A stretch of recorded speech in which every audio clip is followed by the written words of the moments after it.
M'dzina la Atate ndi la Mwana ndi la Mzimu Woyera. Amen. Ndikulandireni abale ndi alongo mpologalamu yathu ya lero ya Tiyankhuleni Ambuye. Lero ndi pa 17 August lomwe ndi loweruka mu mulungu umenewu wa 19 pa chaka.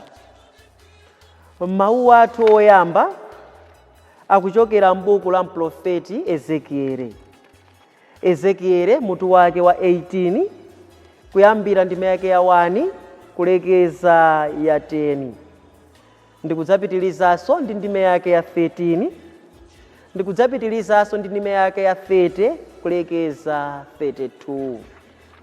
Amene akutiwerengera mawu oyamba ndi a Ezara Zinyatsi kuchokera ku Our Lady of Fatima Parish, Salima, mu Archdiocese ya Lilongwe.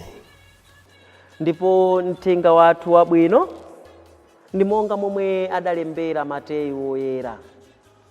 Mateyu mutu wake wa 19 ndime yake ya 13 kulekeza ya 15. Amene akutiwerengera mawu a mthenga wabwino komanso kutigawira mawu ndi Reverend Father Innocent Mlongoti kuchokera ku Martyrs of Uganda, Kasina Parish, mu Diocese ya Dedza. Mawu oyamba. Mawu a m'buku la mprofeti Ezekiele. Pa nthawiyo Chauta adandipatsira uthenga uwu wakuti, chifukwa chiyani anthu a ku Yerusalemu mumakonda kubwerezabwereza mwambi uja wakuti, nkhuyu zodya akulu zimapota ndi ana omwe? Ndithu, pali ine ndemwe wamoyo, mwambi umenewu simudzaunenanso ku Israeli. Moyo uliwonse ndi wanga, moyo wa mwana ndi wanga, wa bambo ndi wanganso. Munthu amene wachimwa ndiye amene adzafe. Tiyese kuti pali munthu wabwino amene amatsata malamulo ndi kuchita zabwino. Iye sadyera nawo ku zitunda zachipembedzo, sapembedza mafano a ku Israeli, sayipitsa mkazi wa munthu wina, sakhudza mkazi pamene ali osamba, sazunza munthu wina aliyense, koma amabwezera wangongole chigwiriro chake. Saba, amadyetsa anjala, ndipo amaveka ausiwa. Sakongoza ndalama kuti apezepo phindu kapena kulandira chiwongoladzanja. Amadziletsa kuchita zoyipa, ndipo sachita mokondera pogamula milandu ya anthu. Amatsata malangizo anga, ndipo amamvera malamulo a moyo. Ndikutero ine Ambuye Chauta.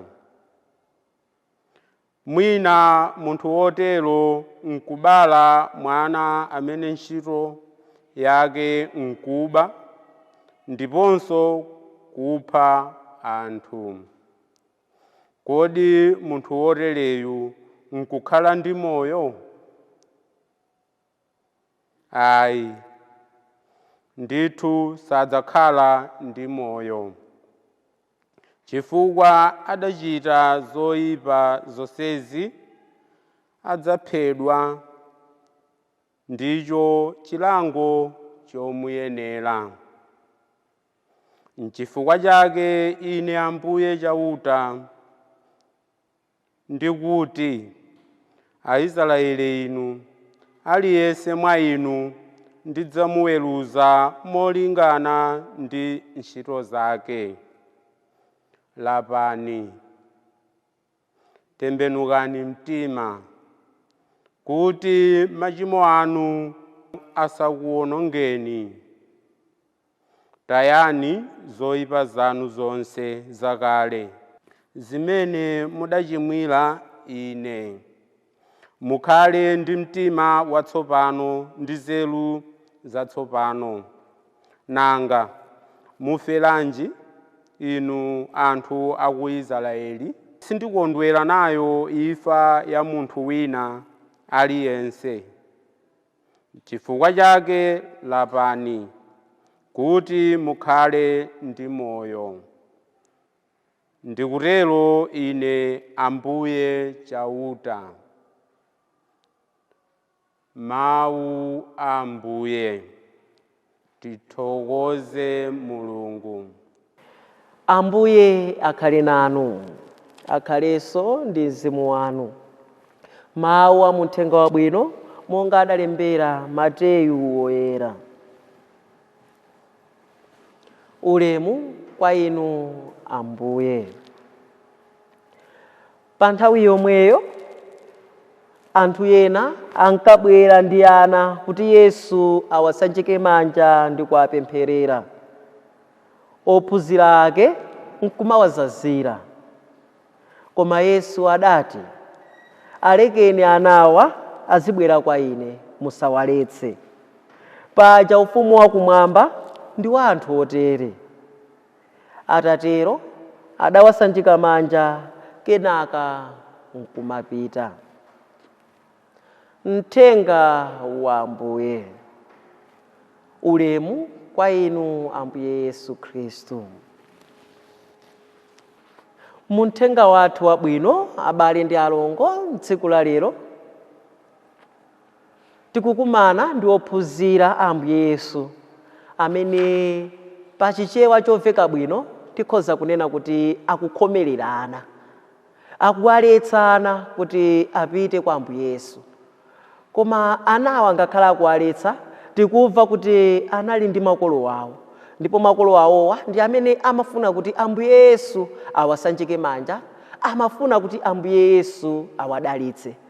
Koma ndiye kuti tikati tionetsetse, izi sizimasangalatsa ophunzira ake Ambuye Yesu. Nkutheka mwina ophunzira ake Ambuye Yesu, mwina amati akaona ngati momwe inu ndine timaganizira zochita za mwana, mwina amaonanso ngati ana amenewa mwina akubwera mwa moyo wachibwanabwana kwa Ambuye Yesu kuti mwina adzangosewera. Koma Ambuye Yesu pamene akuona ophunzira ake akuwaletsa ana amenewa, akuwauza kuti ayi, alekeni anawo adze kwa ine, chifukwa anawa akubwerera ine, sakubwerera inu ayi. Choncho simukuyenera kuti anawa mwakhomerere, musayike chikhoma pakati pawo kuti anawa asafike kwa ine ayi. Alekeni kuti anawa afikebe kwa ine, ndipo pamene akubwera kwa Ambuye Yesu tikuona kuti anawa kwasanjika manja ndipo akuwadalitsa. Ndipo pali mawu akulu amene Ambuye Yesu Khristu akutulutsa muthenga wathu wa lero.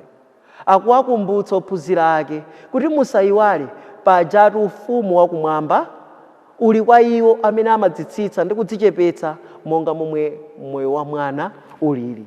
Ndipo inu ndine tikakumbukira bwino izi timazipeza pa Uthenga Wabwino wa Mateyu mutu wake wa 18 ndime yake ya 2 kulekeza ya 5, pamene Ambuye Yesu Khristu adafotokoza kuti aliyense amene ali wodzichepetsa monga mwana ndi amene ali woyenera kuti alowe mu ufumu wakumwamba. Tikati tionetsetse ngati ifeyo anthu moyo wathu wa pa dziko lapansi, poyamba tikuyenera kuti tidzifunse kuti kodi tikakumana ndi ana ena afe mwina tili ndi ana makamaka amene tili moyo wa banja, kuti tifufuze kuti kodi ana amenewa timawasamalira bwanji. ana amenewa timakhala nawo bwanji? Tiona kuti alipo ana ena ambiri amene mwina ndikukamba pano akukumana ndi zipsinjo zosiyanasiyana moyo mwawo. Ena mwina amakanizidwa ngakhale kuti apite ku sukulu, ufulu wawo wamaphunziro ukuphwanyidwa. Ena mwina akupatsidwa ntchito zoposa msinkhu wawo. Mwana ng'ono kumuuza kuti kaya apite kumunda akalime kuchokera mmawa mpaka madzulo, chakudya osamupatsanso, nkumabisalira mu dzina loti tikumuphunzitsa ntchito. Zimenezo ndi zimene mwina inu ndine tikuyenera kuti titengerepo chitsanzo ndi kuzisiya. Chifukwa lero lino Mulungu akutipempha kuti tikuyenera kuti tionenso mmene ana timakhalirana nawo. Chifukwa ndikutheka kuti enafe anawa tikuwakhomerera ngati momwe ophunzira Ambuye Yesu amachitira. Tikuwakhomerera mwa njira zosiyanasiyana. Ena mwina ana athu kuti ngakhale apite ku chalichi timawaletsa, kuti akakumane ndi anzawo akaphunzire za uzimu timawaletsa ngati makolo mwina ngati amene tikuwalera, koma wopanda chifukwa chenicheni. Basi kungokhala ndi mtima wankhanza, mtima osafuna kuti mwanayu asangalale, mtima osafuna kuti mwanayu akhale limodzi ndi anzake, mtima osafuna kuti mwanayu nthawi zonse mwina aphunzire za umwana wake pamene ali pakati pa anzake. Ndi chifukwa chake lero lino akutipempha kuti tatiyeni anawa tiwalandire bwino ngati momwe Ambuye Yesu Khristu adawalandirira. Chifukwa Ambuye Yesu Khristu akutipatsa chitsanzo chimene ena tonsefe tikuyenera kuti titengere. Ndipo akutipempha kuti mwana tikuyenera kuti timusamalire mpakana ku ukulu wake. Chifukwa ngati mwana timusamalira bwino monga momwenso tonse timadziwira, timatero kuti mwana ndi tsogolo la mawa. Ndipo ngakhale mpingo umene ulipo lerowu mmawa lino kudalira ana ngati amenewa. Choncho ana ngati amenewa tikati tawakhomerera osafuna kuti ngakhale apite ku sukulu, kumagwiritsa ntchito zoposa msinkhu wawo, kumachitira zinthu zina zankhanza zimene mwina inu ndine sidakakonda kuti munthu adzitichitira.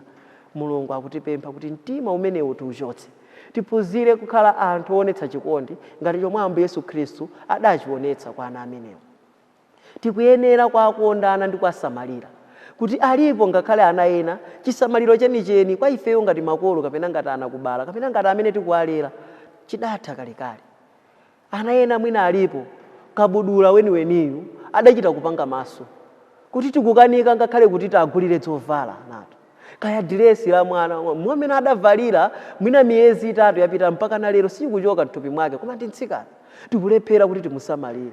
Ndi chifukwa chake akutipempha kuti ayi ngati aleri, ngati makolo, ngati anakubala, tatiyeni ana athu atasamalire, tiwapatse pakuwathandiza zinthu zimene akuzisowa mu mwana wawo, ndi kuti choncho akule ndi moyo wabwino, akule ndi moyo osangalala. Chifukwa akakula ndi moyo osangalala ndi moyo wabwino alimbikira, ndipo tsogolo lathu ngakhale la dziko lidzakhala tsogolo lopambana.